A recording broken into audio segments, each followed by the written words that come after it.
Yeah.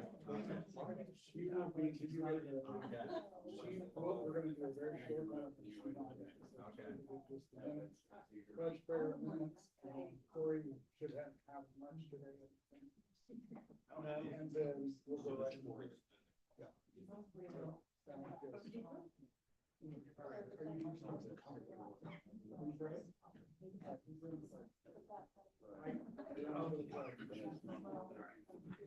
All right. Thank you, everybody, for coming. We'll go ahead and get started. We'll start with a prayer or pledge by Mike, then followed by a prayer by Shannon. Pledge allegiance to the flag of the United States of America and to the republic for which it stands, one nation, under God, indivisible, with liberty and justice for all. Lord, thank you for bringing us together this evening. Please guide us in doing the best for the citizens of Henry County and enjoy the nice weather we have outside. And in God's name we pray. Amen. Amen. Okay. Start out the meeting by the approval of the April minutes. I know Debbie or Kelly sent those out a couple weeks back. So has everybody had a chance to review those? Any changes or additions that need to be made? Both of them? Yes. Okay, yeah, I make a motion to approve both those minutes. Okay, we have a motion and I'll second. second from Bobby. Any further discussion? All those in favor signify by saying aye. Aye. Motion carries unanimously. Mr. Murphy. No report, happy to answer any questions. That was quick. Jeff, are you ready? We have a presentation today from Meridian. We're not used to a quick report from Corey. So are you sure you don't want to sit up here, dance, sing, you know? Marking the minutes, right? Yeah, Kelly, please put that down.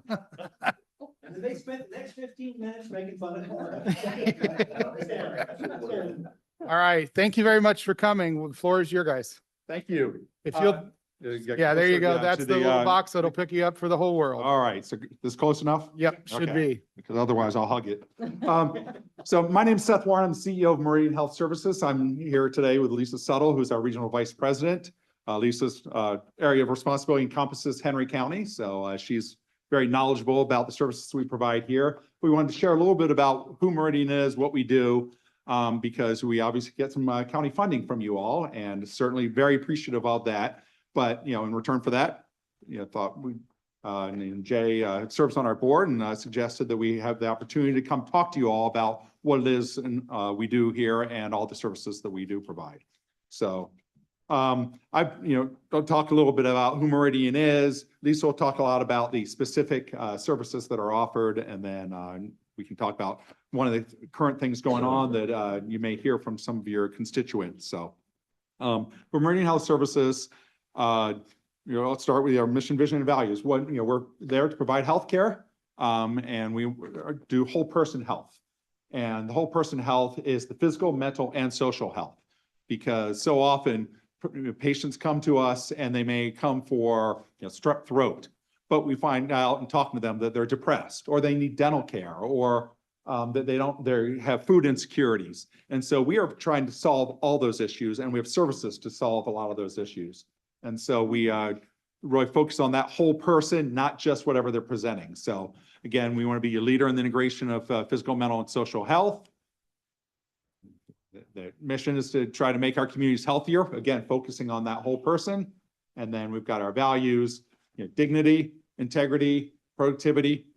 If we do well, we all do well. It is a business as well, but then being part of a larger community. So those are their mission, vision, and values. So we actually are comprised of a number of different entities. When you say Meridian Health Services, oftentimes people think of only one or two of the services we provide. We do provide physical health, and that's under our Federal Qualified Healthcare Center. That's a federal designation. And what we do is we provide physical health services. So we provide Throughout the state, we provide some OBGYN services, but mostly primary care. So family medicine, internal medicine, pediatrics. We have some dentistry practices. We have chiropractic services. We have a number of different services providing care for the poor. Typically what we do, there's our sweet spot, and what the federal designation really provides is we see a lot of Medicaid patients. So those that do not have commercial insurance, we do have a sliding scale for those that are unable to pay for their care or do not have Medicaid services. But Medicaid is sort of our target audience, if you will. We will see any and all customers and all patients, but we're really focused on providing care to the Medicaid population, because so often other providers are unwilling to or unable to provide that care. So we really target that population. We're also a community mental health center, and that's how we started 50 years ago. We're actually celebrating our 50th anniversary this year. And we started as community mental health. That's providing mental health services. And so we do mental health, substance use disorder, and mental health runs the gamut from outpatient therapy, crisis intervention. We have some housing services, addiction services. So we really have a whole gamut of both physical and mental health services. And Lisa's going to talk a little bit about what we do here in Henry County, and so get a little bit more specific. And I want to add with both of Make these, sure we you're have, boxed, can you yes. guys hear me Yeah. okay? I talked a little louder. You may okay. not. We can hear you Um, fine, we just need to make sure the world can pick you up on Yes. that, because we live stream all. Oh, of this, so. great. Okay, good. Fine. Okay, well, and I want to add to the FQHC and the Community Mental Health Center, we have a lot of quality indicators that we have to follow. I mean, they're in checking on us all the time, making sure we're in line, nationwide and statewide, specifically with what's required for taking care of the patients. But specifically in looking at Henry County, we have really grown within the last, I would say, 2 or 3 years, working with Judge McCord, Judge Crane, of really taking a look, what does the county need, not only in the judicial part, but within other areas too with outpatient. So continuum of care and community engagement is big for us, and our services have included the crisis center, mobile crisis. I will say we don't see a lot of patients come for that, but we continue to provide it because it's usually those 1 or 2 that cause a lot of trouble, and we want to try to get connected to them as much as possible. So we do a lot of that. Vivitrol, we just started that process in the jail. I know there was a company that was doing that. Judge McCord asked us if that was something we would consider. So it starts June 15th. I'm able to announce that today. So we'll be doing that. Drug court, intensive outpatient services, we attend every Friday. And then referrals are made to us for the IoT services that those inmates need or people need. Group home services, we have T-Bolt that's located on 14th Street in Newcastle. A lot of people don't know about that location. It's a 10-bed, all-male, and it's for the seriously mentally ill patients. I will say we have patients come in and out of there. Sometimes they follow the rules, sometimes they don't. And we work very closely with law enforcement too, with a lot of those patients. Primary care, behavioral health. We also have that service within the community. That's something we've had for quite a while. That's been here, but we've seen a lot of growth, and I'll show you some stats on that specifically too. With that primary care and behavioral health, we have physicians, nurse practitioners, licensed therapists, peer recovery specialists, which are very important. And then we have skill builders.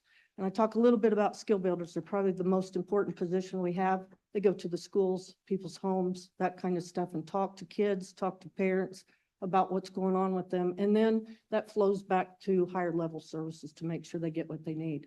Medication assisted treatment has a lot to do with Vivitrol, but it's also Suboxone, Sublocade that we provide for patients. In our world, they're required to attend therapy too, and they have to sign a contract with us. They also have to have drug screens every time they come in before we will prescribe. So it's a very safe model.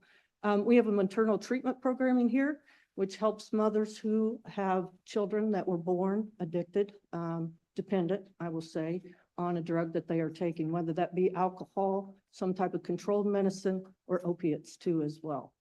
The Judicial and Reinvestment Advisory Council, we actually have a meeting this Friday, and Judge Crane leads that. We're a very big part of that too as well. In joining that group, I was able to bring some of the things we've done in other counties, just to get that moving very quickly, and they've been very appreciative of that. Partnerships, can't say enough about that, and there's people in the room that are part of the partnerships too as well, that we have been involved with. Crisis intervention training, we started that a couple years ago, and the first couple of sessions we led and brought the providers to speak during CIT. That happened at the old Montgomery Steakhouse. I don't know what it's called now, but But it was very nice, and we had a lot of attendance, a lot of good feedback from that, so really appreciated doing that. The opioid settlement funds, not that we have asked, and I've been very clear on the calls about that, that we're not on that to ask for funding specifically, because it is something we can bill for. Anything that we can bill for, we don't ask for funding for. But we're just on there to help. We're seeing these patients, how can we help to get them into services? So rural health, we are talking about the rural health grants that are in place right now, the GROW grants. Those are kind of going back and forth. I think we will be a part of receiving some dollars to help in the counties on the eastern side of the state. The SIMS training that just happened not too long ago. And the big part of what that does is looking for any gaps of services in addictions, mental health, or anything like that. So we were a very big part of that and moving forward. And then NAMI, we partner with NAMI with the state level. They're very supportive with all of these other committees and groups that we're involved with. On the legal side, we do a lot of outpatient, emergency, involuntary, temporary, and regular commitments, patients going in and out of state hospitals. We've had 2 inmates in the last 6 months, I'm gonna say last 3 months, that we've helped to get into state hospital settings that we're setting in the jail. And again, we can't do that without the collaboration with the judges, that's for sure. And then we do a lot of competency hearings and referral for state hospital services. So that brings a lot. And just doing that part is huge for people, for us to be able to take that on. I will say with all of that services, there are some things we can bill, a lot of that we don't bill. We take that on within the county, and we're a true partner with what we can bring to the table. One thing I would add is that Brian Ring, who's the CEO of Henry County Hospital, he is on our board as well. So we have a close working relationship with the hospital here in Henry County. Yeah, absolutely. Absolutely. And I, with a lot of those teams, we've brought a lot of people together that we had never talked with before. They had never talked with us either. They had not talked with each other. So it's been really nice in the CIT training, the SIMS training that we had, that we were able to do that. And Judge McCord, he won't want me to say this, but I can't say enough about how he has ordered some of us to be at meetings before. And that goes a long way. I tell other counties, we need a judge here to tell us that people have to be here. So you can see some of these numbers here, just from 2025 to 2026. And I say in the last couple of years, we've really opened our doors, I would say, in many regards, and had more of a can do. We can help with this, and we want to come to the table to help with a lot of what's going on in the county. You'll see the different levels, and definitely that's trending up of the number of patients that we're seeing for primary care, crisis service, behavioral health, all of those areas specifically. We developed a contract or a policy specifically with law enforcement about when they call us, when they bring patients to our area, so they're not out, on the streets, different areas, and having to deal with a lot of things. And they've really appreciated that. But like I said, it's usually a small number, but it's that small number that they really have a lot of trouble with. So that's been a really a big positive thing we've been able to help with them. Next slide. So additional services and contributions that we do, administrative time for a lot of committees, meetings. My team gets really tired of me saying, yep, we're going to do this. Yep, let's get over there and let's make sure we have representation. And I go to a lot. I just like to be involved. I was telling Seth, I was born in this county and have a lot of ties here too as well. So it's important to me that, we provide a service here. We do a lot with drug court, CIT, JRAC. We provide the meals for those, definitely right off. And that means a lot. That gets a lot of people there if they know they're going to get lunch and those kind of things. So we really appreciate that. Providers, again, when we pull our physicians, nurse practitioners from other areas, and they come with specialty with child and adolescent, they come with psych, they come with primary care. There is no stipend, there's no pay, nothing. We pull them to come and do that training for us. And it brings a lot of credibility to what we do. Talked about the mills already. Attorney cost for competency and commitment hearings, that's not a charge to any of the county at all. We do that, we take that on. Our on-call crisis services, we have people on call on Mondays and Fridays, and those were found to be the high need times in the evening. So we have people on call for that, not a service that we can bill for, so we continue to do that. Salaries, it's very important with what we do, and this being a rural area too. We compete with other agencies to make sure we can get the level of care that the patients need. So it definitely is competition driven. And when we look at salaries, we have to make sure that we're in line with that and able to get people to come on board with us.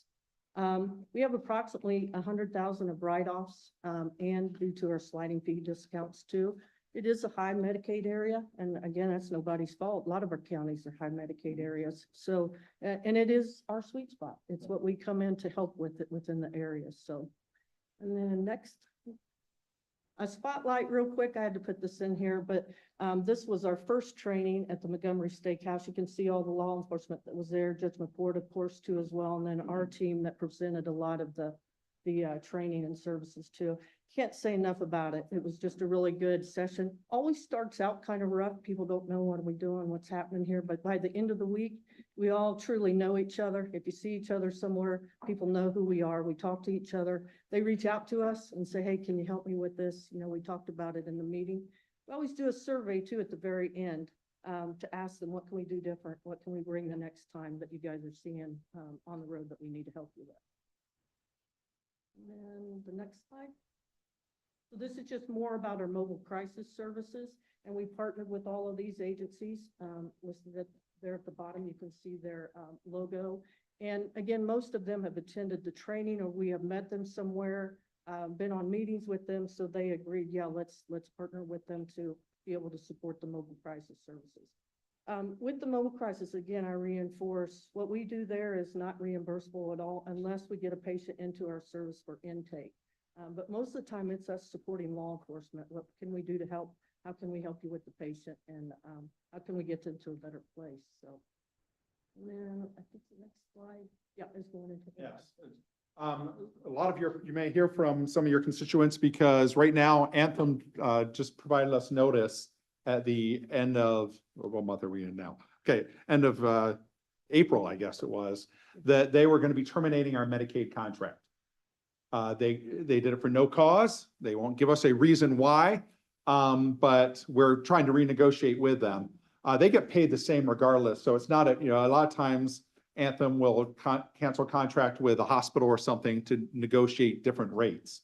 They get paid by the state for every Medicaid patient. So it makes no difference to them whether Meridian's providing that service or somebody else is providing that service. So again, there's not a whole lot of logic as to why that contract ended, but it is due to end at the end of the last week of July. Here in Henry County, that would affect about 400 patients or 3,500 visits. So fairly significant impact on this community where those patients are going to have to seek care elsewhere. They would not be able to come see us, and Anthem would be trying to redirect them to somebody else. That's easily said. When we've talked to Anthem and raised the concerns that people may not be able to access care elsewhere, they're like, oh, our network is big enough that they can go get care elsewhere. Well, some of our patients, I won't speak specifically for this kind of, but some of our patients have already said that when they've contacted Anthem, they're like, oh, you can go to the south side of Indy, which is an hour and 10 minutes away from somebody's house. That just is not, we don't see that that's, makes sense because a lot of people have transportation issues or childcare issues that they can't leave, for 4 or 5 hours, go to travel, get your appointment, come back. So I think it's a fairly significant impact on the patients that we serve throughout the state. We're in just under 40 counties that we have services.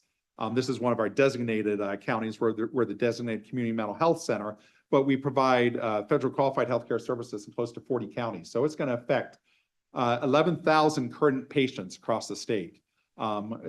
Patients we've seen the last year, the last couple of years, about 18,000 Anthem Medicaid patients. And so you're talking about 18,000 or 11 that we've seen the last year having to find care elsewhere. And again, here you're looking at 400 patients of that 11,000 or 18,000, depending on how you count. So we're very concerned about that care. There are opportunities for the patients to seek a continuum of care because if you're in an active treatment, you can sort of lobby Anthem as a patient and say, hey, I'm in an active treatment. Can I continue on with Meridian for the time being? And that's the continuity of care or continuum of care. And then just cause. Just cause is where you say, you know what, I don't want Anthem anymore. I want to switch. And usually you have to wait till open enrollment to switch over to another provider. But if there's just cause, they'll let you switch over earlier. And so we have a number of patients that are exploring either continuity of care, continuum of care, or just cause. And we're really working with, attorneys to try to, get Anthem to reconsider and make sure that they followed all the proper protocols in terms of notifying us. And so we are working through legal recourse as well as continuing conversations with the Anthem to try to get them to see, logic. And we're also talking to our legislators. So we've been meeting with state reps, state senators. We've been bombarding the governor with communication. Mitch Robe, who's the Secretary of Family and Social Services Administration. The next slide, I think, has some of this too. Yes, thank you. So, if people ask, what can you do? You contact Anthem, tell them, keep Meridian a network. We've been trying to tell people, call Anthem and say, hey, I want Meridian to stay a network. I trust my provider. A lot of people have very close relationships with their physician or nurse practitioner. So we are, urging people contact their state legislators, contact the governor's office to, sort of plead the case, because it's not about Meridian, it's about the patients we serve. We serve, particularly because of our, mental health services and physical health services, we treat some very vulnerable patients that, again, may not be able to find care easily elsewhere. And we really want to make sure that those patients have access to care. And, this is a challenge for us right now, and we are sort of fighting through that challenge. And in total, we talked a little bit about, and we just in time, I mentioned we're in close to 40 counties. We have about 77,000 patients that we see across the state. So we're a fairly large organization, and that's a lot of patients and a lot of communities that are going to be impacted negatively.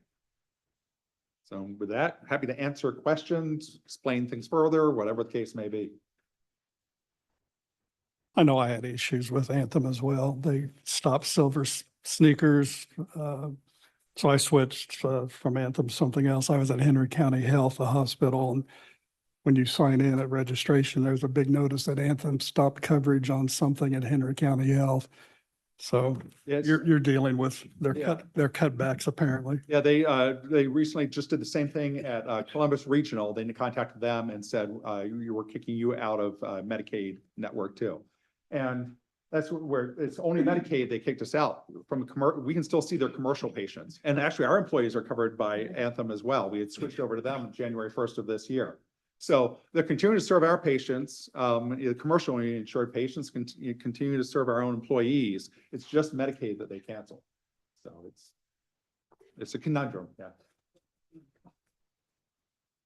Well, I know 5 years ago in our budget hearings in the summer, the judges were not very happy with Anthem.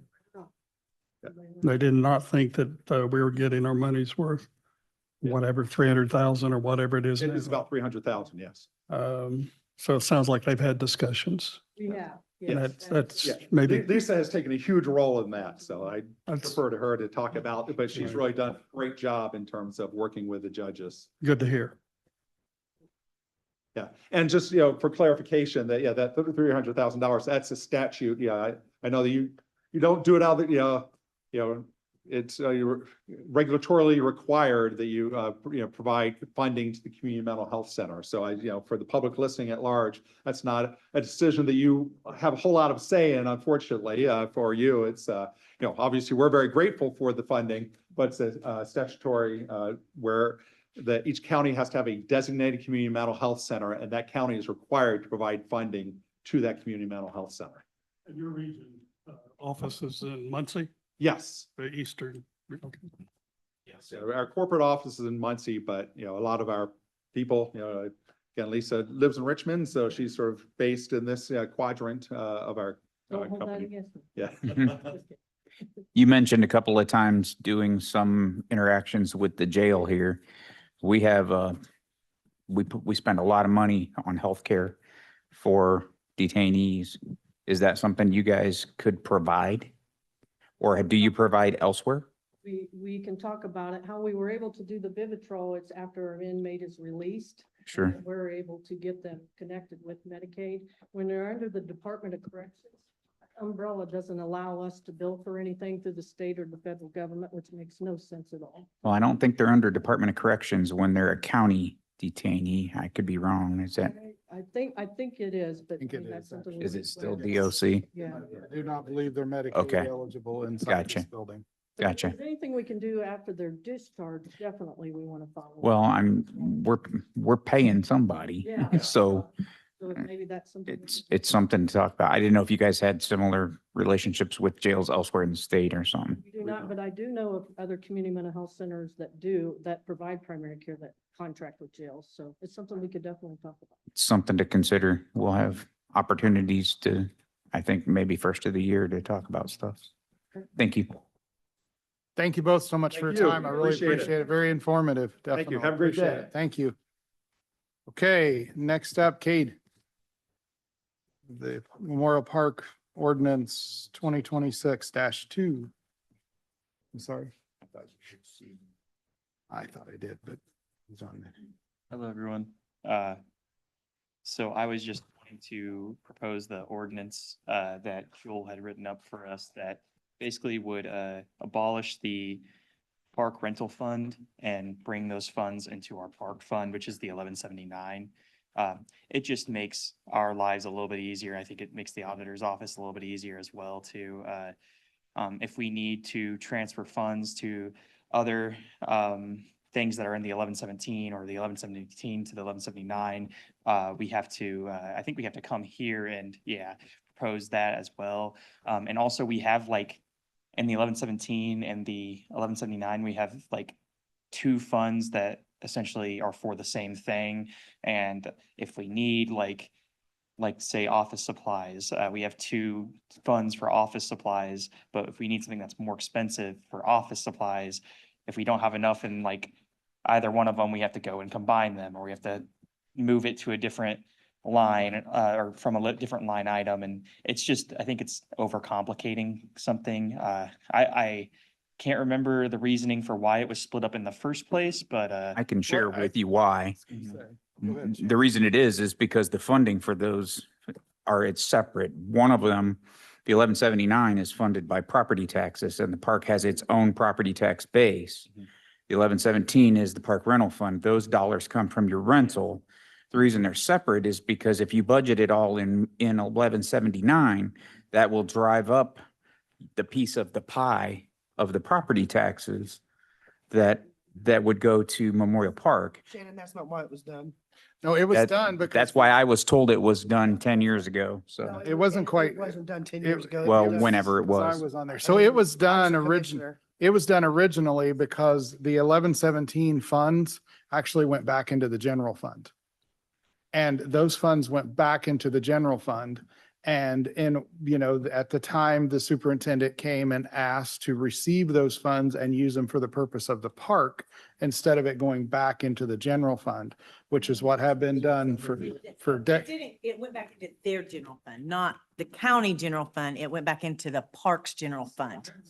Yeah, no, it didn't. No. They stayed, their rental funds and everything stayed in their, they call it their general fund as well. 1179. The 1179. It didn't go back in county generals. It stayed in the parks general fund. I would have to go back and pull that because that's not, I remember it going into the action, because I know there was a big argument over the trees that were sold. And when the trees came out, that all went into the general fund. It went into the county general fund. It went into the county general fund, though. It went into their general, it went into the Park parks general general. fund, not the county general fund. It Parks never- reserves. Yeah, but goes, it's just like with the highway sells a culvert, I don't know if they still do that or not. That stays in. Okay, that's not the way I remember it, so I would have to go back and pull This that has only been original. Done within the last 5 years. It's been, yeah, Yeah, it's been, 22. yeah, it was done back then. That seems about Yeah. 4 years ago. It, So from my understanding, So, this would go into our general fund, and then we would have to get an additional appropriation to use that money. yeah, you're still gonna have to cut, so it's still gonna have to come back to us to use the funds because we won't budget it. Yeah, So it would still have to come back. We'd have to hold a hearing for an additional appropriation. The county general fund. It would be just like your county general fund. When Paige does the analysis to tell you what your estimated receipts are, he would do a car report to submit to us for us to put in. He would give us what his estimated revenue would be. And then that's how we come up with our numbers in county general is our estimated revenues. And it's the same way with the park. But the budget drives the tax split. Yeah, but that's my concern. Does this affect the levy? Yeah, the If we budget for it, it could affect the levy. Thought you guys were taking our money. I mean, that's why it was done, but you guys, I mean, I'm just being honest, I'm being honest, but you guys do what you want, but I just wanted to. But explain I mean, that does it- it But stays in the rental park fund, general. up until 6 years ago, it was all in this same fund. Did it affect everything then, or is it just now gonna affect everything now? Because up until 2022, 4 years ago, excuse me, there was no park rental fund and all the monies went into their 1117 fund. Or 79, excuse me, I read the wrong fund. So I don't see what the big deal is something that changed 4 years ago. It didn't have a problem prior to 4 years ago. Why is now all of a sudden it's gonna be a big problem if we do it? And if somebody explained it to me, but it just changed 4 years ago. So again, I'm going to go back to the way I remember it is it went into the county general. It did not go into the 1179. So we're going to have to get clarification because if it went into 1179, then there would be no reason to move it. We could have done this 4 years ago. I'm pretty sure that it went into county general, into our county general funds, not the parks funds. And this was the way that the park could retain the funds, was to create the non-reverting account. And so that was what the way I remember it when we passed it.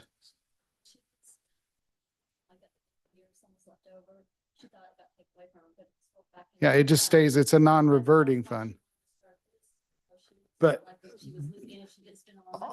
all the rentals, the sales of the firewood, the things that fund this 1117 fund, I'm fairly certain went into county general prior to this.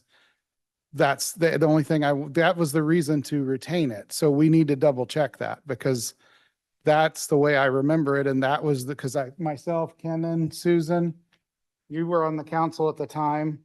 I remember that was the reasoning for it, was because it was going into county general fund. And if we set up this non-reverting fund, then the funds could remain within the park. And that was what I was thinking, because I don't think it went into county general, but if we budget it into county general, does that affects the levy? You is- wouldn't put this, anyway. I mean, but we're still going to have to do an additional appropriation. No, you wouldn't necessarily the way the ordinance works. But you can table it and you can do research on it and do it later because, I mean, it doesn't matter. Well, I mean, if it doesn't affect the levy, then I don't have an issue with it. I mean, personally, but I guess that's the question is how would they still have to come back and do an additional appropriation? Depends on if we budget it. If we budget stuff, if there's a dollar amount in 1117 that was budgeted, that we now budget in 1179, that changes the tax levy split.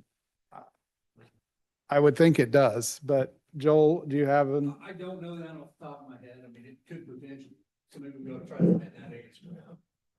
Okay. But at least that was the way I remember it, is it went into county general and this was the way for the park to keep their own funds. That's why that was created. How about, I move we table this till next month. Everybody research it. Okay. You good I with have a that? motion on the floor. Do I- Second that. I have a motion and a second. Any further discussion? All right. All those in favor signify by saying aye. Aye. Aye. Opposed? Aye. I heard one opposition, That's me. 6-1. All right. So Joel, can you look into this and make sure what the impact is of doing this? We'll have to probably get a page to Yeah. get what the tax levy, what it's gonna do to your stuff, unless Bill can figure that out. No, I can't give you, I mean, I can say yes or no, and I couldn't tell you the extent of what the yes or no would be. Yeah. That would be a page adjacent. I would think you too would want to know if it's gonna impact it. And then if we put it in there, what they have to do to utilize those funds. I think that's going to be the question, because we had to do an additional appropriation anyway. It's kind of the similar scenario. Does that make sense? Yes. Okay, okay. Apologies for not having an answer. Thank you, Joel. All right, appreciate it. Thank you. Susan?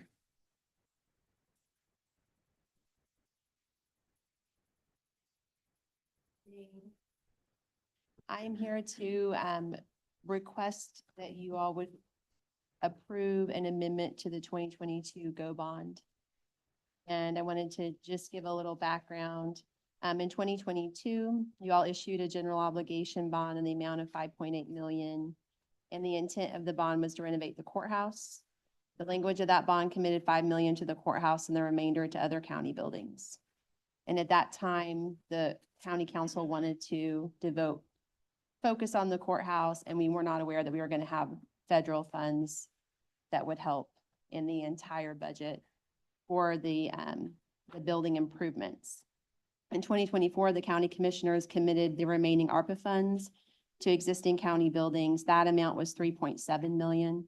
So the 5.8 and 3.7 million total 9.4 million, which is the budget for the 3 building renovation project that we're doing right now for the courthouse, Masonic Lodge, and Justice Center. And when we started that project, we really wanted to spend ARPA funds first, because if they're not spent by the end of 2026, they have to be returned to the federal government. And the time to expend the GO bond is not as fixed. So right now, we have spent or committed 5.4 million in total on the courthouse. So we feel like we have honored the desire of the council to focus that 5 million on the courthouse.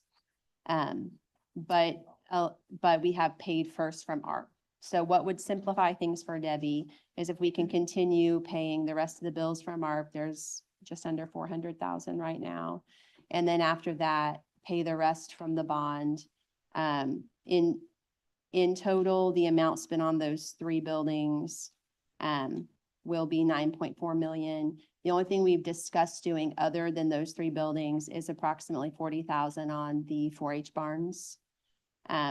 Is the only thing under discussion. But like I said, we have already met that $5 million commitment that the council wanted to the courthouse.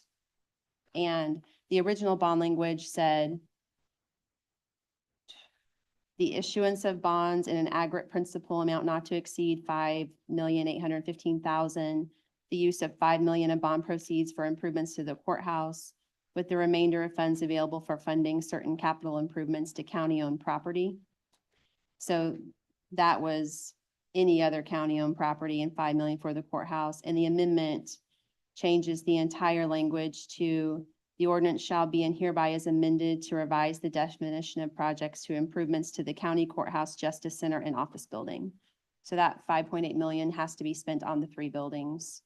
The ARP money can still technically be spent for anything, but there is only 400,000 left. We intend to spend it. At this time, we intend to spend it on the 3 buildings, with the exception of the 40,000 on the 4-H buildings.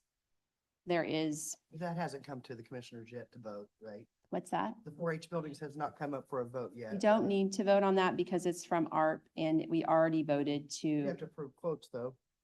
sure, You do you have to have to approve- approve the you have to vote approve when it quotes. comes through. Yeah. Right. So I just wanted to answer any questions you have. So just for clarity for Yeah. everybody, tell us exactly which buildings those 3 are. So obviously Yeah, the courthouse. The main courthouse, justice center, and office building, which we The- also the refer just- to The as. Masonic building is the building. office Yeah. building you're considering. The justice centers where the courts and clerk are. The courthouse is where all the other offices are right there. Correct. Okay. Just want it for clarity sake. Sure. And I don't know if anyone has any other questions in general. Right now for the courthouse, we've spent or committed 5.4 million, and for the other buildings, it's 1.4 million. So far we spent or committed 6.9 million, with the remaining 1.7 million. For that, we're looking right now at carpet for the Justice Center.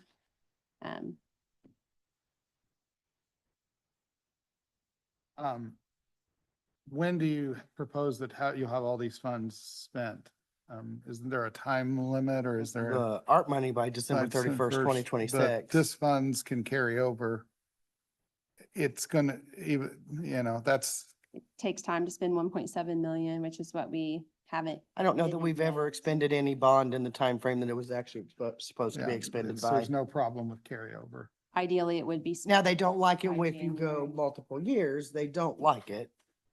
What happens is you may have to pay arbitrage, which means if you Mhm. are collecting interest on it above a certain rate, you may have to then pay a tax penalty. out of the interest that you receive. You can't keep 100% of the interest. I knew there was a caveat. Yeah. Yeah, the intent is they don't want you to get bond proceeds, then invest it at a higher interest rate and hold on to it forever. We have Baker Tilly has done arbitrage calculations for us, and I think they're giving the auditor's office advice as to when we have to. Or if we Debbie have just said to. she thinks we've already done that twice We for, paid arbitration twice. twice on this bond. Yeah. But it was, the bond was done in October 2022, long before the commissioners were ready to put the plan together. We hadn't even gotten the DLZ plan in a public meeting and approved anything. So the cart got a little bit before the horse in that project. Yeah, but I which- think we were coming to a deadline to renew. I the don't know. bond. I'm just saying that when a bond goes in and before the project is ready to go, you're going to get dinged with all the interest and everything Yeah, like that, but- because we weren't ready to move yet. I Well, do but the s- commissioners are the ones that requested the bond. Mm-mm. So, I wanted to Yes. also Nope. clarify, there is an issue with the chillers at the youth detention center. The very broad estimate is 300 to 500,000. There's not even been discussion of how it will be fixed. I don't want anyone to be caught off guard. We did use something of this when a decision is made about what is going to be spent. So I just want to. I don't see how that would fall on It those three won't. buildings, though. Mm-mm. It wouldn't, and it wouldn't fall into those three buildings. So we would not be able to use the bond for it. No. If, I mean, there's 400,000 left in ARP Okay. roughly. So if we chose to do that with it, then I just don't want anyone to be surprised, feel like you were misled. You mentioned something 4-H buildings. You're talking about the livestock buildings? We're Or- talking about mostly in the arena. So the quote Right. that we are looking at is improving ventilation in the gutters, which pour water down. And the quotes right now, the two we have gotten back are around 40,000. Okay. I guess I'm just a little confused. I'm a little hesitant to say it originally says for county-owned buildings and now we're going to, I was under the impression and I thought my memory could be that originally it was for the courthouse, the Justice Center and the Masonic Building only. I'm a little concerned taking it from a broad county-owned buildings to now just these three buildings when there's chiller repair. I can't say that I'm correct because I won't say I'm correct, but I thought originally the original bond was for just the three buildings. The 5 million was for just the courthouse, and then the remaining 800,000 said for capital improvements to county-owned property. That was the broad piece of it. So this is, we had considered asking you all to approve an amendment for the 5.8 for all county-owned property, but we thought that might be concerning for you all, because it's more broad. So we instead asked just for the three buildings. So I guess at the end of the day, you guys could request any type of amendment from Lisa Lee. She's comfortable amending it to either say all county-owned buildings or the county courthouse, justice center, and office building. For us, we're just trying to simplify the paying of bills so that Debbie doesn't have to start reimbursing ARP and starting to separate what needs to be paid from which bucket. The language for ARPA is for all county buildings, isn't Yes, it? It is. So Debbie just said that the first one said for, Our first one, we talked, Lisa said, so much for each building, yes. right? And that's why we're amending it just to fit the buildings. We said, we can only spend so much on the courthouse, so much on the first bond. It said 5 million for the courthouse and 815,000 for all Right, county so buildings, that's why yeah. we're changing it, so you don't have a limit. Joel, do you have any issues with I don't- knowing if that's- knowing ARPA law, knowing? Yeah, if that's in fact what you want to do, I don't have an issue with it. It would free up the bond proceeds to, instead of being generally used on just the courthouse, to being used on the other buildings that are out there. Being the Justice Center and the office building, not county buildings generally. And this has the blessing of all three commissioners to approach it this way. Yes. And that's, And if you guys trust the commissioners to expend the 5.8 million and want to open it up to all county buildings, I wanted to come and say, we honored your request to spend the 5 million on the courthouse. We're happy to limit it to these 3 buildings, whatever y'all are most comfortable with, but it does simplify the paying of bills if we can pay for all 3 buildings from this bond. So as somebody that sat on the council at the time, we went through this, we did meet with DLZ, we went through that whole thing. It was all centric on those 3 buildings. It didn't involve any other buildings in county, and I know the council at the time wanted to limit it to those 3 buildings, but we gave a small appropriation for because the majority of the work at the time, the original request was in the courthouse. And it sounds like the bulk of the work was still done at the courthouse. We just did it with ARPA funds versus these funds. Yeah, and so, but that was the original intent. We reviewed I think it was several million, way more than we had available to us at the time to bond, to complete all the projects, but the bulk of the work was done at the courthouse. Is there any other questions for Susan or anyone want to take some action on this ordinance? I personally think things have changed. The information has changed. We have more information now than we did 4 years ago. I'm not against this ordinance as stated. I'm also not against the stating the amendment you referred to as other county buildings or properties. But that's me. I'm 1 in 7. There's been a lot of changes in this world since 2022, so I'm not opposed to amending it. Okay. Was that an emotion in there or was there just a comment? I'm gonna make a comment, I guess. By passing this, we're essentially taking $815,000 that could be used on any property that the county owns and making it only for those 3 buildings. So we're limiting that ability for the commissioners. It could read, if we want to ask Lisa Lee, that 5 million can be used on the county courthouse, justice center and office building, and the remaining 850,000 can be left to be used on any county-owned property. I mean, that was the intent of the original ordinance. And the only reason it went different was because of ARPA funds, right? ARPA funds. Yeah. The commissioners are open to any way that you all want to amend the bond just to make payment simpler for the project for Debbie. I would like to see it read that way. I don't know if we need a motion to make it do that or You want to leave it out. make 5 million to the 3 buildings and the other 815 or whatever it was to all other county property. As Chad, We did end up needing to fix chillers with it. I mean, that's the only thing I can really think of right now that would be helpful for that, but it does give some flexibility then. as Chad asked earlier, is that a motion? Yes.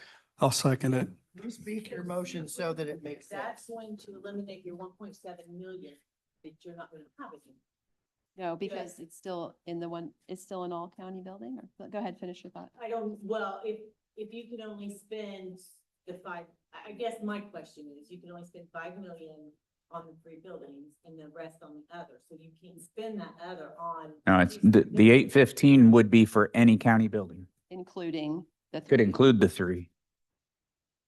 That's my motion, is to make it, amend it to say 5 million for the 3 buildings and 815 for any county-owned That was property. my understanding, and that's what I seconded. Okay. So we're amending, I have a motion and a second to amend the ordinance to read 5 million for the 3 buildings, the county courthouse, the justice center and the office building, and the 815,000 for any other county-owned buildings, including any county-owned buildings, including those 3 that were just mentioned. Correct. So it could be used, the 815 could be used on any county-owned building. And I'm Sure. assuming that'll be fine with Lisa. If not, I will come. Joel, do you see an issue in I that? don't see an issue with that. Okay. And my concern is maybe that rather than specify building, any other Henry County owned property or Yeah. properties. I'm not opposed to that. Rather than a building in particular. Okay. I'm not opposed to him not being opposed. All right, so Currently reads capital improvements. to Okay, county-owned so, Property. because it's been a little confusing here, restate the exact motion so Debbie has it.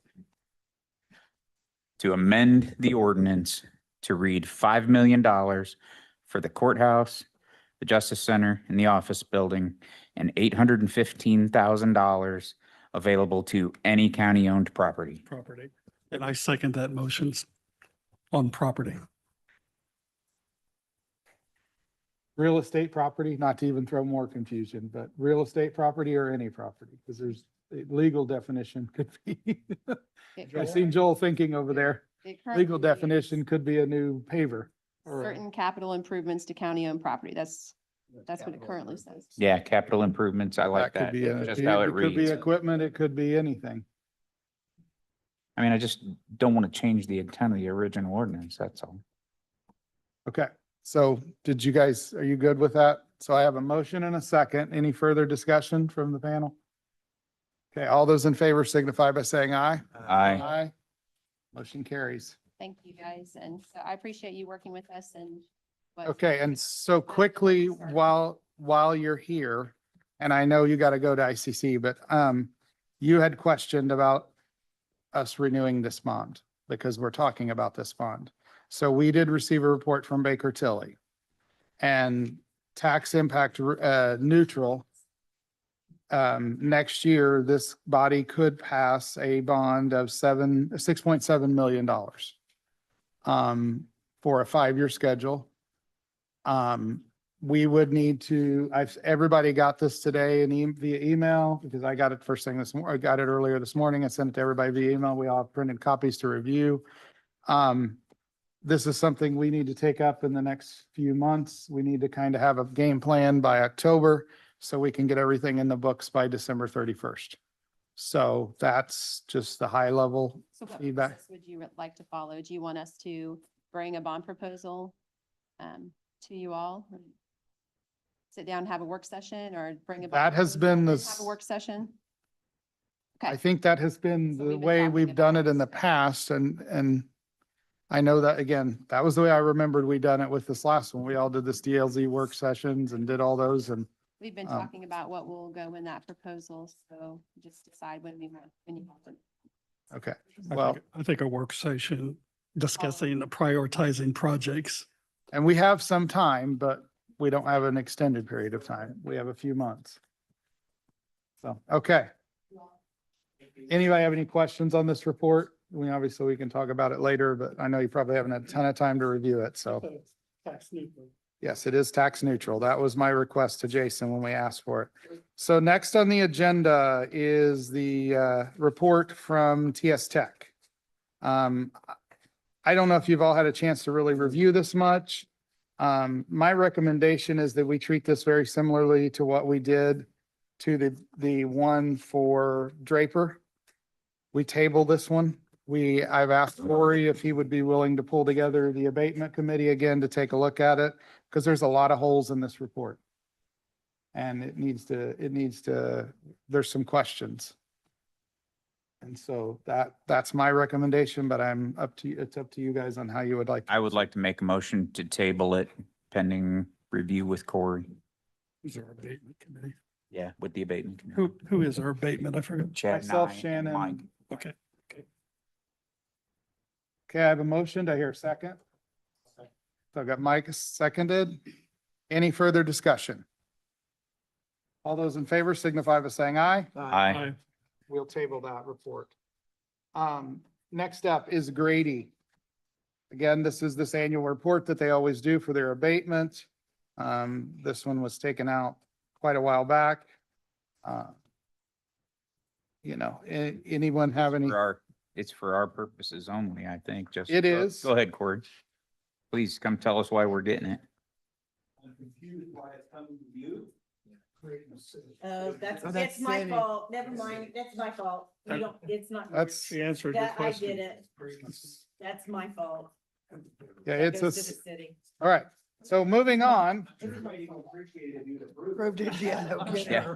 Yeah. moving on, we'll skip that one. So just as an update, the abatement committee did meet with Draper. we discussed several things. We have sent some things over to Joel to get clarity on and expect to have an update that by the time our next meeting rolls around and we can look to take that off the table. Okay, any questions on the Draper? Okay.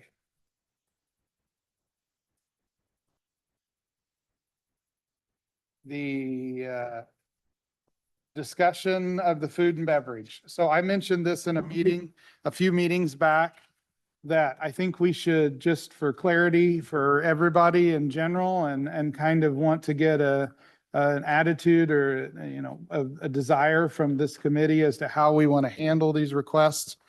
We've had a lot of one-off requests that have come to us lately. I know in the past, we've impaneled a body to almost like a grant type process where they appeal to that body and then that body comes back to us to do reports. I guess I just want a quick open discussion amongst ourselves to see what the desire is of the members of this committee as to how we handle the food and beverage going forward. Is this something we want to do, continue to do on a one-off basis? I know our food and beverage revenues are up. We still have very little in that account, if I'm not mistaken, right? I mean, it's maybe 100,000. And the last time we impaneled, I believe we distributed over 2 million, well over 2 million. So, Yes, I think we need a process and a committee and to do it properly instead of just one-offs coming up here and winging it. I agree. Going back to 2019, I think we had 3 or 4 million build up before they assigned or appointed, I guess, the advisory committee for food and beverage. I will make a footnote. There is one outstanding ready pool. Corey might be able to address that relating to the arts. And my understanding, there were 4 entities in Henry County that applied for that, the results of which have not been announced. We did provide food and beverage for all the matches of Ready 1 and 2, I believe, or at least our fair portion of it. I would like to make sure we leave that open, but just to be consistent that we've provided match money for all the Ready 1, all the Ready 2, and this is kind of Ready 2.B or Part B on the arts. I don't know what the timeline is for them to make a decision as to which projects in one of the 8 counties that we're in. I don't, but at any rate, the regional partnership, I hope that whatever decisions made, maybe not tonight, but next month or during the summer, that we don't exclude that and maybe void some good economic development and visitor related arts programs. So those things we've already voted on though? no, No, they are not. no, this is kind of lily monies thrown at the arts. And there are 4 projects, I don't know what they are, the Geyer and 3 others that are all legitimate. I hope we don't exclude them because we lose out because we have to assign a committee. So you're referring to the Lilly, so the Lilly Endowment gave the state of Indiana a lot of money in like Governor Holcomb's last year. And so this is the implementation of the arts and culture aspect of that. The state will make a decision later this year. And I know that there's 6 months left, right? I can't remember what month. But I would caution you to leave yourself the flexibility to take advantage of ready type programs. Well, I agree And that, I agree with the advisory I think having committee a and the grant standard funding practice, round. but we could still act as a one-off if we see an emergent or immediate need.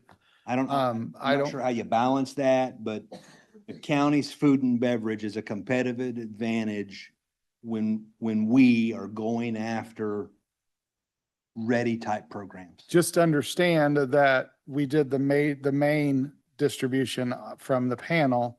We have since several, including things that you've come to mentioning, just like you have with the Ready projects. We have virtually completely depleted that fund. If it It's weren't not, for your food and beverage, we wouldn't be as successful in getting the Ready 1 and Ready 2. it may be that we don't want to do something, it's that we can't because we don't have the revenue. We Understood. currently bring in, we add to the line between 40 and 50,000 a month, give or take, after we make the payments, because we have bond payments we make out of our revenue. And it's somewhere in that, depending on the revenue we bring in, is around we bring in $400,000 or $500,000 a year. We don't have an endless, it's a limited. So, like we gave one of the projects $500,000. That was the entirety of that year's revenue. You're talking about the pond. I think it was the park, or well, the park went. Well, one- dredging of the pond got Yeah, money, then obviously the ready projects. Shelter, I don't, uh, there's several things at the park. yeah, there were several there, including we did things for the, Yeah, the dredging in the pond wasn't ready related. No, the, but it was food and beverage. food and beverage funds. Yeah, so there were several things, including the housing additions. My only comment, Chad, is the only one-off that I foresee in the next year is a continuation of the Ready Like on that arts and cultural lily. Because we're talking probably hundreds of thousands of dollars and a match may only be $20,000. I don't want to, if a committee has to be assigned to do that, we won't meet the timelines more than likely. And Mike can, go ahead. The please. other idea is keep the committee appointed and ready to meet under the open door law, and then the committee could, at your instruction, the committee could review those one-offs. Yeah, I think Bring we'd a have to, recommendation to you. That's the other, that's right. the other plan, but the way it's comprised, we're not set up to do that. Well, and I Because the think, appointments come from a variety of bodies, and you got to confirm if the people are willing to serve and so on and so forth. So there is a way to always use the committee. right, but those appointments have expired, I do believe. Exactly. And I know, talking to some of those in the past, they're not going to be willing to serve again. So there is a way to use the committee on your, what I'll call Uh, one-off, but I, My concern and the reason I brought it up is because if we keep taking these 50 here, 100 there, we'll never be able to build up those funds to do those bigger projects like the Ready projects. Agreed, and that's And what that's Scott my said. concern. Mine Um, too. I wholeheartedly agree. that was the reason I brought it up in our meeting a while back, because that's my concern. We won't have a chance, if we spend it as soon as we get it, we'll never be able to build up that fund to do those major projects like it has been huge benefit to us in the past. I mean, there's rumor that Ready 3. There's a lot of ifs and ands and buts and legislation and all that, but there's rumor that there'll be a Governor Braun version of a Ready program that comes available next year. I hope so. It is a tremendous program, but I'm sure that it will require a match. Okay. I don't know that we need to take any action per se. Joel, do we? I just think we needed a discussion. Action you think needs to be taken, I don't think there's. I just wanted to make sure we all kind of talked and got a chance to think about it and how we want to move forward, because Is there an interest in resurrecting the committee and getting it in place? I think we have enough money to consider that.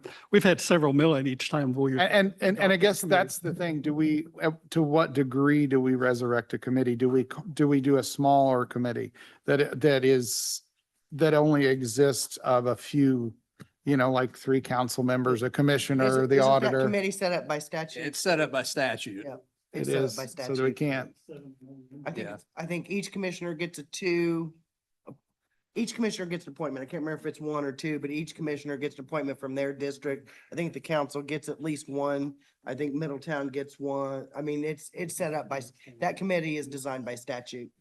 Yeah, so I don't know that there's a reason to do that because again, we don't have we don't have funds right now to really. I don't want to pull 15 people together for $100,000.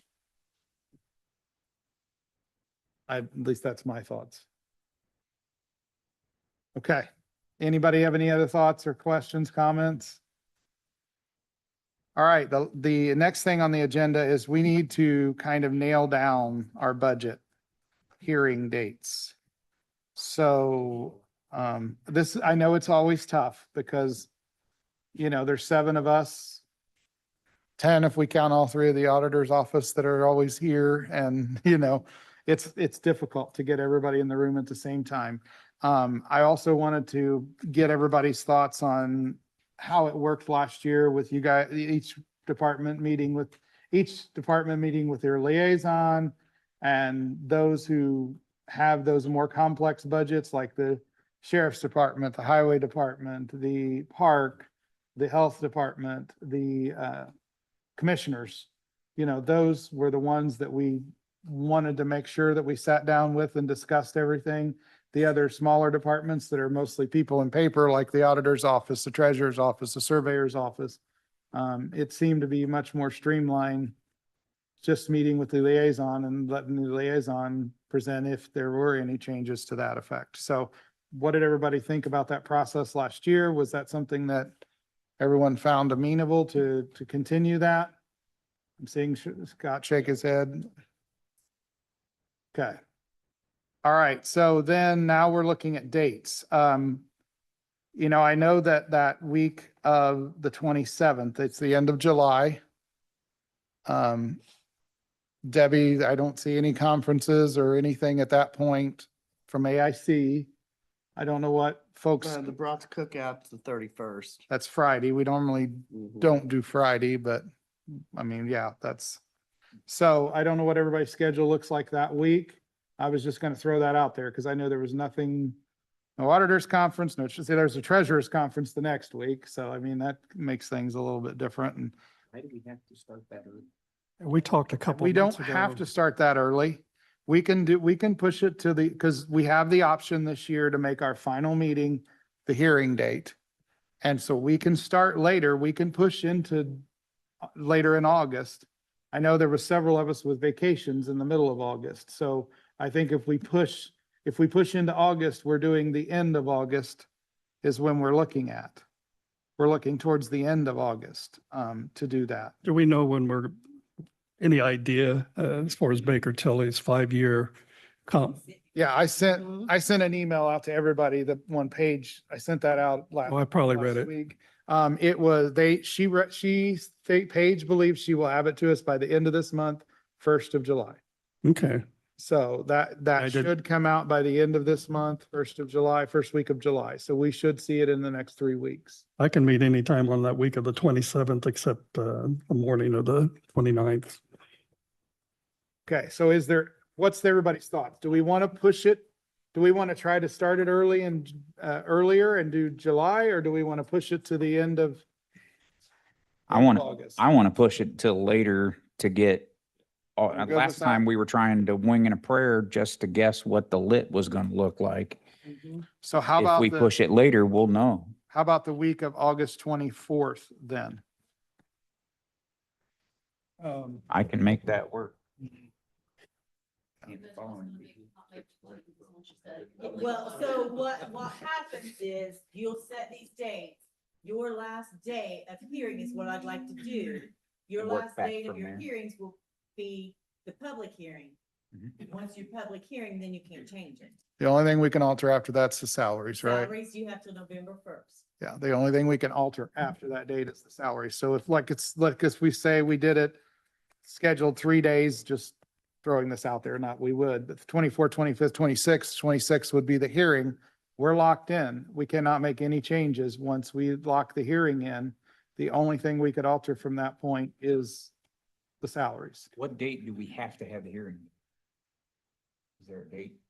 10 days before you adopt it. Yeah, so we would have to have it in and then we would adopt But it in you don't September want to meeting. adopt in October, because if there's a problem, we have to have it changed by November 1st. Yeah. So you're pushing, we did that one year and we pushed our luck. So Chad, you don't want to wait till October to adopt it, because if you have problems, then you're So you- really scrambling. So you'd like us to adopt it at our September regular meeting? Yeah, No, I'm just saying, yeah, because. It'd be October, you're September- pushing your luck. Okay. Our September meeting is September the 9th. I won't be So- here. So that would be, if we did it, so we would have to do it that week, that last week of August. I would like to, The week of the 24th? I'm out the next week. I'm out I'm the out the next week 2 before. weeks. Well, I guess that takes us back to the last week of July.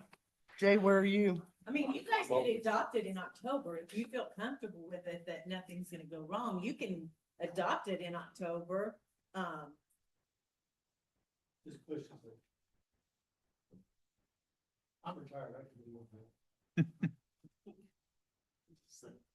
Well, and I think Jay said his vacation based upon the fact that we had it early in July last year. We never had it early in August. When you're- Well, seems like we've always had end of July, 1st of August has been Well- our norm. Earlier than what he's had vacation. I recall one year we started the last week in July, but almost always it's the first 2 weeks of August. And I'm good.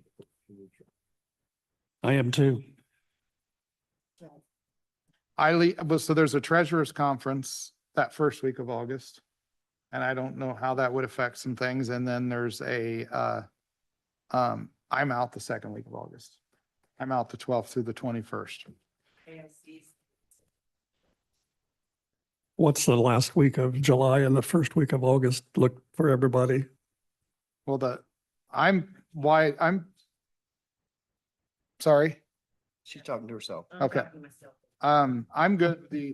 The week of the 27th, except for the brat lunch, which I fly out first thing in the morning on the 21st, the 31st. So I'm not available 31st, but I'm available the 27th to the 30th. For the morning of 29th. I can make it work. So how many days do you think you guys are gonna, how many days are you planning on this? We did 2 days last year and then added a third. So I would think we just probably need to add 3 this year as a start. We used to do 4, but if we're going to do the liaison thing, I don't know that we need all 4. Other than you, the first week in August affect how many others? You said treasurers, I don't know, that didn't affect all. Yeah, I'm out of town, the treasurer's conference with my day job. A week. Yeah, well, I'm 5th and 6th. I could do the 4th, but the 4th and the 7th, but I'm out the 5th and 6th. 28th and 30th of July and the 4th and. So the 28th and 30th of July and the 4th of August. We need a 4th one, you're out the 6th. I don't know that we need a 4th one. We really did it in 2 last year and then came back for a 3rd. But I don't know that we did anything on the 3rd day. Works for me. So if we did the 28th, Looking at that last week of August, I think they said 28. Of August? Of August?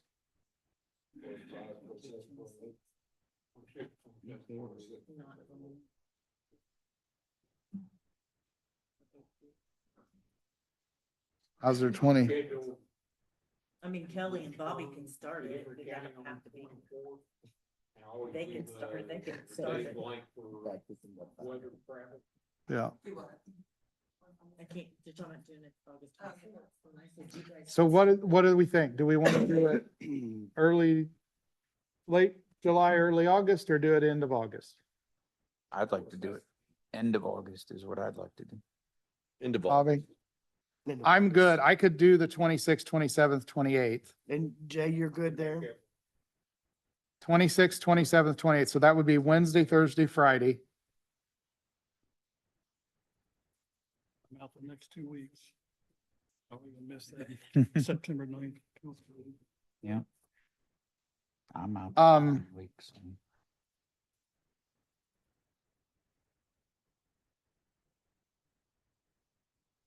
And we When should you have- say 10 the days, it's commissioners have a 10 meeting. calendar days, not 10 business days, right? It's 10 calendar days, because that would give us 13 calendar days to get the vote, to give the 10-day period to vote in our next meeting on the 9th. So that would be 13 calendar days if we finished up on August the 28th.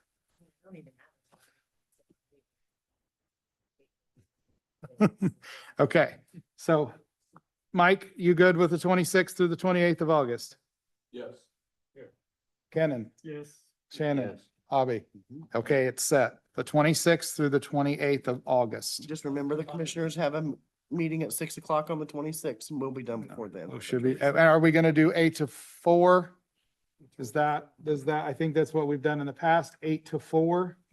We still gonna be having meetings here, or are we gonna be at the courthouse? No, November the 12th is the Gotcha. date. Gotcha. Okay. Thank you. So we'll still be here. So I guess the next step is that everybody work with their departments, that they're the liaison.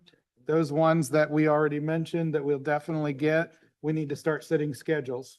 I would not set it, I will,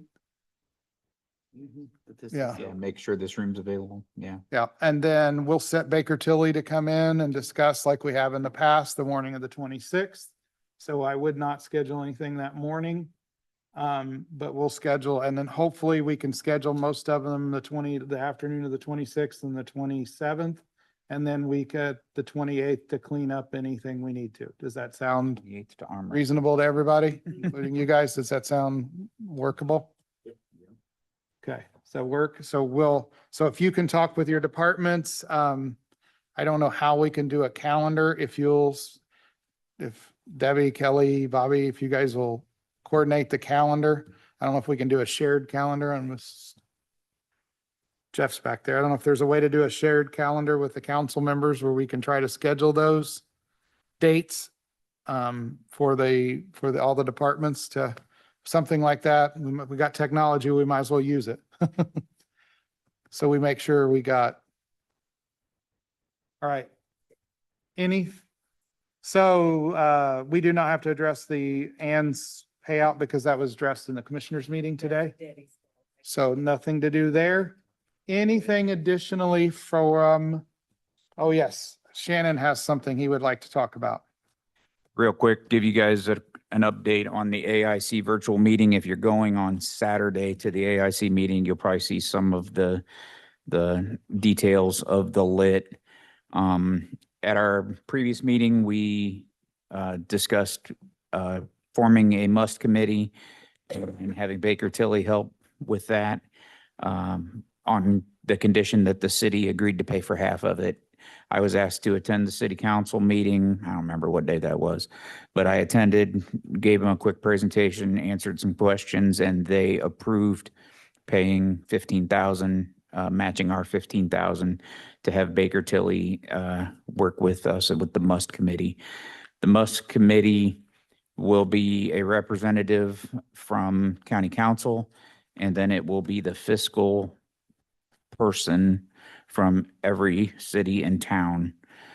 And basically you come up with an agreement that everybody can live with, and you submit it to the state. That's the intent.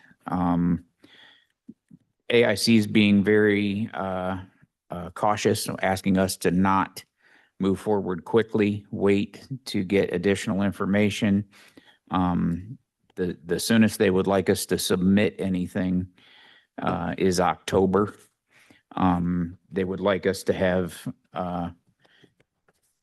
documents completed by December. It has to be submitted to the state by December. We could go through all those meetings, not come to an agreement, and not send anything to the state.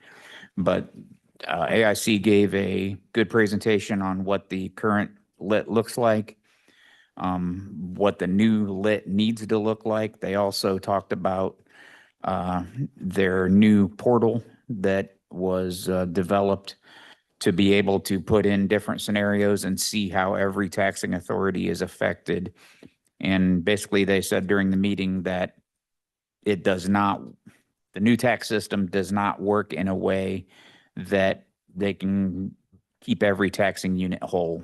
So they suggested that we may end up with many interlocal agreements or memorandum of understandings to write checks from the county to other taxing authorities to try and make up differences simply due to the way the averages worked out. If a city or town is very small, there's no way they're going to make it up in tax revenue. They talked a little bit about the main cities being able to opt out or opt into passing their own 1.2%.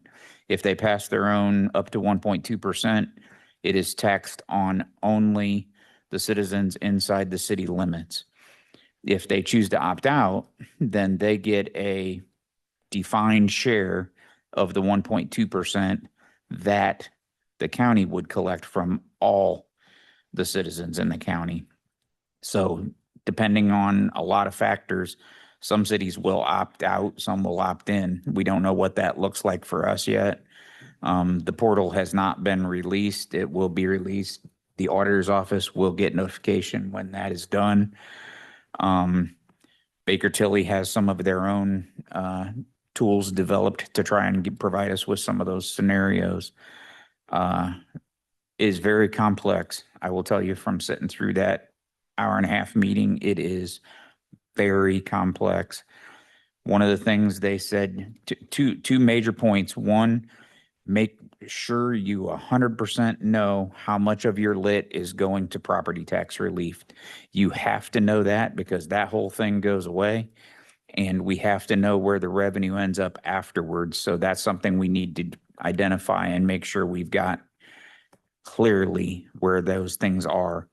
The second thing is they said, do not start with the municipal funds or the county funds. When you start with an agreement, start with the fire and EMS because that's where the discussions are going to happen and where everything is going to have to be worked out. So it's going to be interesting.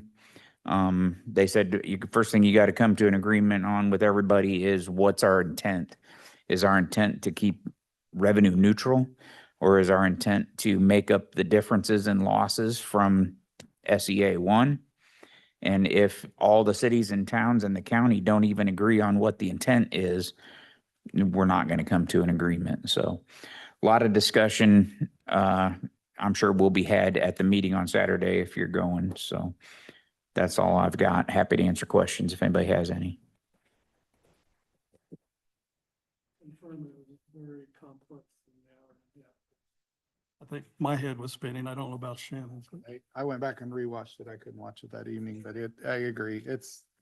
Everybody should have gotten an email, I think, to watch it. I strongly recommend. Best hour and a half you'll ever spend. Go watch it. Better than no days.